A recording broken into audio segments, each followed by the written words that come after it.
Bonjour.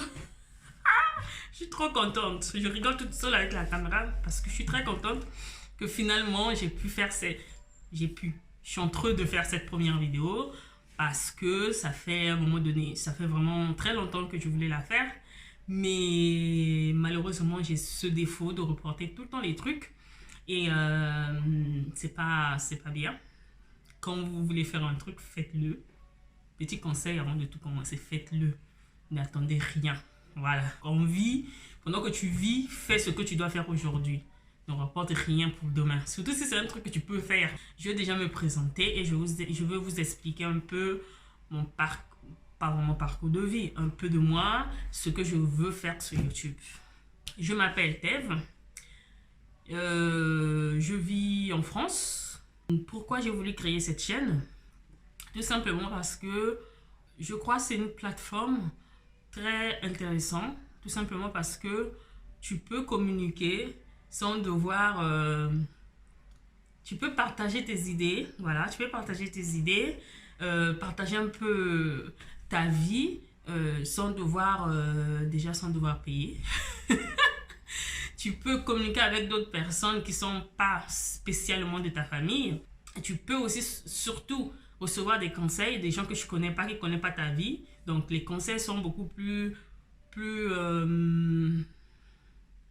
comment on peut dire, plus véritables parce que la personne ne connaît pas ta vie. Donc si la personne te donne un conseil par rapport à ce que tu dis, c'est probablement ce qu'elle pense vraiment puisqu'elle ne te connaît pas. Pourquoi j'ai retardé à créer cette chaîne? C'est tout simplement parce que la flemme déjà.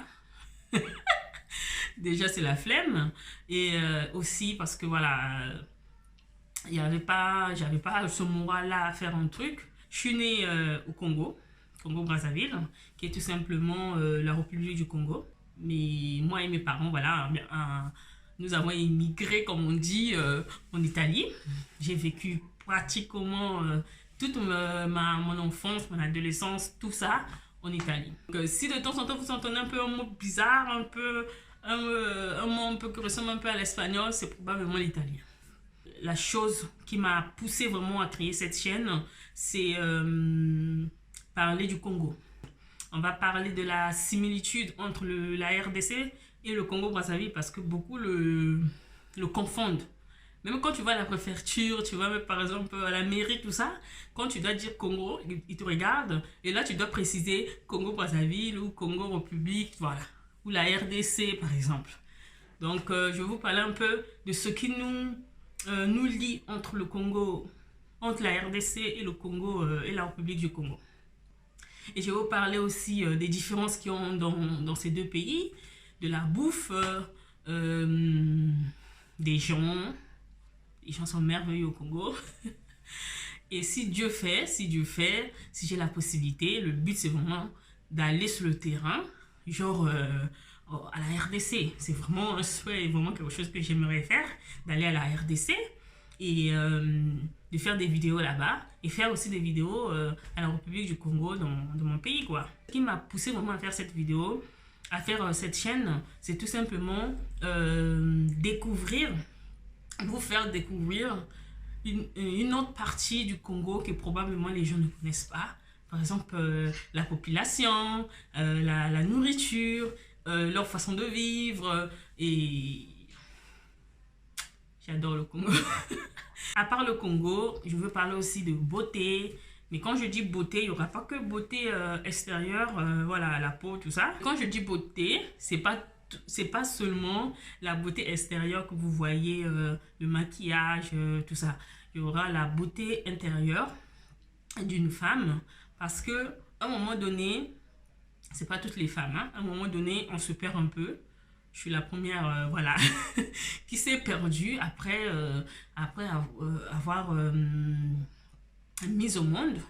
Donc, tu te perds un peu, tu comprends plus rien, tu te maquilles plus, tu prends 20 kilos et tu sais pas comment les perdre. Et là, tu commences à mettre des gros t-shirts, pour ressembler un peu à quelqu'un, pour ne pas faire voir les bourrelets que tu as. Les femmes en souffrent. Je suis la première qui a souffert de ça.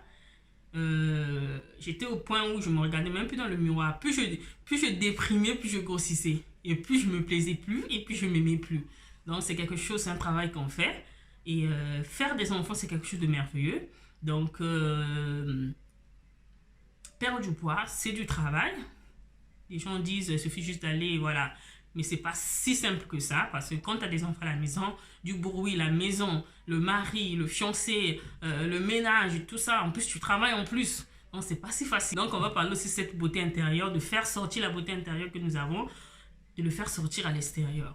C'est pas parce qu'on a eu des enfants ou on s'est marié ou on s'est fiancé ou une maison occupée qu'on doit se négliger.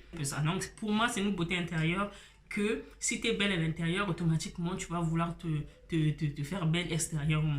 Et si tu es perdu à l'intérieur, tu te perds aussi physiquement, tu te perds aussi, tu te maquilles plus, tu as toujours le front fermé. Donc faut d'abord restaurer ce qui est à l'intérieur, arranger ce qui est à l'intérieur pour pouvoir en fait faire sortir la fleur qui est en vous, quoi. Elle est belle cette phrase. C'est bizarre, elle est belle. Hein. Je crois que c'est tout. Hein. Voilà, c'est tout. Avant de partir, abonnez-vous pour découvrir, si vous voulez découvrir avec moi, certains aspects du Congo. Et c'est donner des conseils.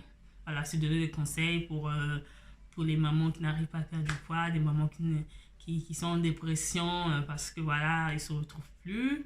De ne pas baisser les bras, que je suis là. Et ceux qui vont s'abonner aussi seront aussi pour ces femmes-là qui ne trouvent pas de solution à leurs problèmes.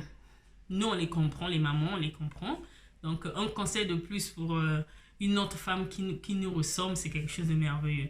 Donc, on ne change pas le monde, on ne va pas changer la vie de quelqu'un, mais un petit conseil fait toujours du bien à la personne qui écoute. Voilà, c'était tout. Voilà, abonnez-vous, partagez et à très bientôt.